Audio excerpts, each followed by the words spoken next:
உங்களுக்கு ஒரு விஷயம் ஒன்று சொல்லித்தாரேன். இதுக்கு சொல்றது வந்து பிளான்ஸ் சரியா. இது ஒவ்வொருத்தரும் ஒரு பேர் சொல்லுவீங்க, வாங்கடின்னு சொல்லுவீங்க ஒரு ஆள், ஒருத்தர் சொல்லுவீங்க பொத்தின்னு சொல்லுவீங்க சரியா.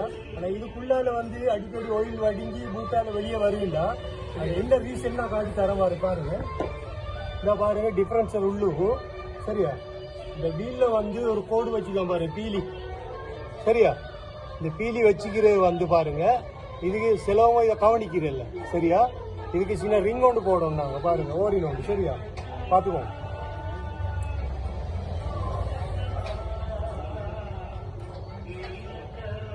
இப்போ பாருங்க சரி, அந்த ரிங்கை போட்டிக்கிறேன் சரியா.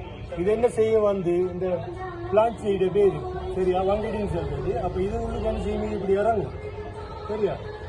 இறங்கி பார்த்துக்கோங்க சரியா. இது ஃபுல் ஃபிட்டாக பிடிச்சிட்டு இருக்கும் சரியா. ஃபுல் ஃபிட்டாக பிடிச்சிங்கன்னு சொன்னால் அப்போ இப்போ உள்ளுக்கு இருந்து வந்து டிஃபரன்சர் ஹவுஸ் உள்ளுக்கு இந்த ஒயில் வந்து இதான வெளியே வராது.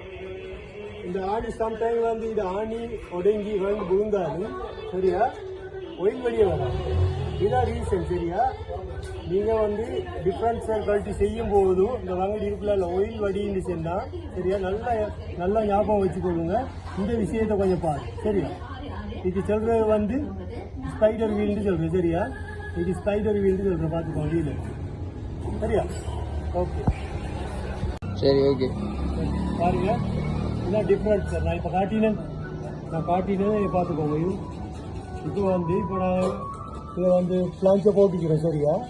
பிளான்ச்சை போட்டு சுற்றுறோம் பாருங்க. இப்போ இடத்துல தான் ஒயில் சீல் வரும். இந்த பாருங்க, இந்த ஒயில் சீல் இந்த வீல உள்ளுக்கு டிஃப்ரென்ஸ் வரைக்கும்னா சரியா, இந்த மட்டும் ஒயில் சீல் வரும். அப்போ அந்த ஒயில் சீல் இடத்துல செட் ஆகும். அப்போ இது உள்ளுக்கால வந்து வர ஒயில் என்ன செய்யும், இதுக்குள்ள அப்படியே ஸ்டோக் லீக்க செல்ல நாங்கள் இதுக்கு ரிங் போடாமலுக்கு சரியா, இதுக்கு ரிங் போடாமலுக்கு போடுற டைம் என்ன செய்யும், இதுக்குள்ளால என்ன செய்யும், இது உள்ளுக்கால ஒயில் வந்து என்ன செய்யும், இங்கால பூட்டால வடி. அதான் கூடுதலாக வந்து பாருங்க, இந்த இதுக்குள்ளால வந்து ஒயில் வடிகிற கேஸ் இது. இந்த பிளான்ச்சால வந்து ஒயில் வடியுதுண்டா உள்ளுக்கு டிஃப்ரென்ஸர் வந்து உள்ளுக்கு பாருங்க, ஸ்பைடர் வீல் உள்ளுக்கு வந்து ரிங் கொண்டு வரும். அந்த ரிங்கை போட்டு இல்லாட்டி தான் அந்த பிரச்சனை வருது சரியா. பாருங்க ஓகே. பாருங்க பிளான்ச்சை போட்டு அந்த ரிங்ல டைட்லாம் இறங்குற பாருங்க, இல்லாட்டி சும்மா போட்டால் உள்ளுக்கு போகும் பாருங்க. அந்த ரிங்ல டைட்டுக்கு தான் இறங்கும். ஓகே